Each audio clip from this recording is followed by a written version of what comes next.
శ్రీమాత్రే నమ. జై గురు దత్తాత్రేయ నమ. ఈ వీడియోలో మనం వృశ్చిక రాశి వారికి ఫిబ్రవరి 16 నుంచి 22 మధ్యలో జరగబోయే వార ఫలాలు పరిశీలించినప్పుడు ముఖ్యంగా కుజుడు అష్టమ స్థాన సంచారంతో ఒక విధంగా ఏదైనా ప్రయత్నం చేసినప్పుడు అది చివరి నిమిషంలో ఆగిపోకుండా జాగ్రత్త వహించవలసి ఉంటుంది. అంటే తొందరపడి ఒక పని ప్రారంభించినప్పుడు అది మధ్యలో చివరిలో సరైనటువంటి వనరులు లేకపోవడం వల్ల కొన్ని పనులు ఆగిపోవడం జరుగుతూ ఉంటుంది. మరి ఈ కారణం వల్ల చాలా వరకు మీకు చివరిలో పనులు ఆగిపోయే అవకాశం ఉంది. దాని ప్రభావం వల్ల ఏంటంటే కుటుంబ సభ్యుల మధ్య ఒక విధమైనటువంటి విభేదాలు విరోధాలు వచ్చే అవకాశాలు ఉన్నాయి. ముఖ్యంగా ధన సంబంధించిన విషయాల్లో అభిప్రాయ భేదాలు రావడం జరుగుతుంది.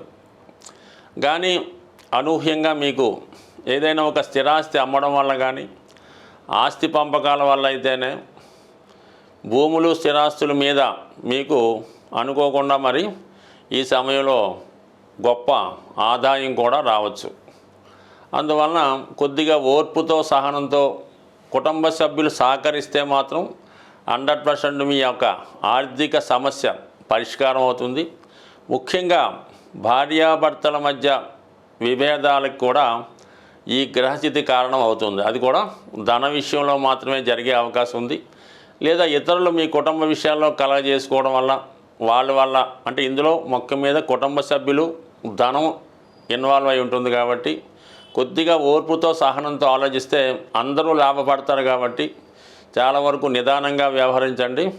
ఒక గొప్ప ఆర్థికపరమైన లాభాన్ని పొందే అవకాశం ఉంటుంది. ఇక మనకి చతుర్థ స్థానంలో అర్ధాష్టమ శని భగవానుడితో పాటు ఇక అక్కడ మనకి అటు లాభాధిపతి దశమాధిపతి రవి చతుర్థంలో చేరడం వల్ల ఈ సమయంలో మీరు ఏదైనా ఒక స్థిరాస్తి అమ్మే ప్రయత్నాలు ఫలించే అవకాశం ఉంది. అంటే ఒక చోట ఒక ప్రాంతంలో స్థిరాస్తి అమ్మి వేరే చోట స్థిరాస్తి కొనడానికి ఈ గ్రహస్థితి కారణమవుతుంది. మీరు ఏదైనా ఒక గృహం మారడం కానీ జీవనోపాధి కొరకు వేరే ప్రాంతానికి మారడానికి కానీ ఈ గ్రహస్థితి మీకు సహకరించడం జరుగుతూ ఉంటుంది. అలాగే ఏదైనా ఇన్వెస్ట్మెంట్ చేయడానికి కారణమవుతుంది. అయితే ఏదైనా స్థిరాస్తి కొనే విషయంలో కూడా కంపల్సరీగా మీకు ఒక ఏకాభిప్రాయం రావాలి. లేదంటే ఏదో ఒక చికాకులు మనశ్శాంతి లేకపోవడం ఉండడం జరుగుతుంది. ఫర్ ది సేమ్ టైం మీ యొక్క కుటుంబంలో మీ పెద్దవారి యొక్క ఆరోగ్య విషయంలో కూడా తప్పనిసరిగా కొంత శ్రద్ధ పెట్టవలసి ఉంటుంది. సడన్గా సిక్ అవ్వడం కానీ అనారోగ్యంతో ఉన్నవాళ్ళు ఏదైనా హాస్పిటలైజ్ అవ్వడం కానీ జరిగే సూచనలు ఉన్నాయి. కాబట్టి వారి మీద కూడా మీరు ఒక ప్రత్యేక దృష్టి పెట్టవలసి ఉంటుంది. అంటే అతి కొద్ది రోజుల్లో చతుర్థ భావాన్ని వీడి పంచమ స్థానంలోకి వెళ్ళబోతున్నటువంటి శని భగవానుడు చాలా కాలంగా ఉన్నటువంటి సమస్యల నుంచి విముక్తి చేయడం జరుగుతూ ఉంటుంది. మరి ఈ కారణం వల్ల కొన్ని లాభాలు జరగవచ్చు, మరికొన్ని నష్టాలు కూడా జరగవచ్చు. దానికి రవి కూడా అక్కడ చేరడం వల్ల ఏదైనా గృహ సంబంధించిన విషయాలు అలాగే పేరెంట్స్ విషయంలో ఏదో ఒక సంఘటన జరిగే సూచనలు ఉన్నాయి. కాబట్టి అది మంచిగా చెడా అన్నది మీ పరిస్థితులను బట్టి మీరున్నటువంటి గృహాన్ని బట్టి కూడా ఆధారపడి ఉంటుంది. కాబట్టి దాని విషయంలో శ్రద్ధ పెట్టుకోండి. ఇక ముఖ్యంగా 5వ స్థానంలో శుక్రరాహుల కలయిక ఏంటంటే ఒక డిసప్పాయింట్మెంట్ జరిగే అవకాశం ఉంది. అనూహ్యంగా మీ జీవితంలోకి కొత్త వారు ప్రవేశించడం వల్ల పాతవారితో పరిచయాన్ని తగ్గించుకోవాల్సి ఉంటుంది. అంటే ఇప్పటిదాకా ఎఫ్ఐఆర్లో లవ్ ఎఫ్ఐఆర్లో ఉన్నవాళ్ళు సడన్గా ఏదో కారణాల వల్ల లవ్కి బ్రేకప్ చెప్పడం, వేరే వారితో తిరిగి మీ యొక్క ప్రేమ వ్యవహారాన్ని కొనసాగించే అవకాశాలు ఉన్నాయి. ఈ సమయంలో మీరు పెళ్లి విషయంలో ప్రేమ వివాహాలు ఏమైనా ఉంటే అవి చాలా వరకు జరిగే అవకాశం లేదు. కేవలం సాంప్రదాయబద్ధంగా పెద్దలు కుదిర్చే వివాహం మాత్రమే జరిగే అవకాశం ఉంది. అటు కుటుంబ సభ్యుల సహకారంతో పాటు పెద్దల అంగీకారంతో పాటు బయటవారు కూడా మెచ్చే విధంగా ఈ సమయంలో మరి మీ యొక్క వివాహం జరగడం కానీ నిశ్చితార్థం రావడం కానీ ఒక సంబంధం కుదుర్చుకోవడం కానీ జరిగే అవకాశం ఉంది. కాబట్టి సాధ్యమైనంత వరకు పెద్దలు కుదిర్చిందే సరైనదని భావించి ముందుకు వెళ్ళడం మంచిది. ఏదైనా మీకు బిఫోర్ మ్యారేజ్ కన్నా ఈ సమయంలో ఆఫ్టర్ మ్యారేజ్ మంచి అవకాశాలు రావడం జరుగుతుంది. అటు దైవబలంతో పాటు పెద్దల ఆశీర్వాదంతో పాటు ధన సంబంధించిన విషయాల్లో కూడా మంచి ధనప్రాప్తి లభించే అవకాశం ఉంది.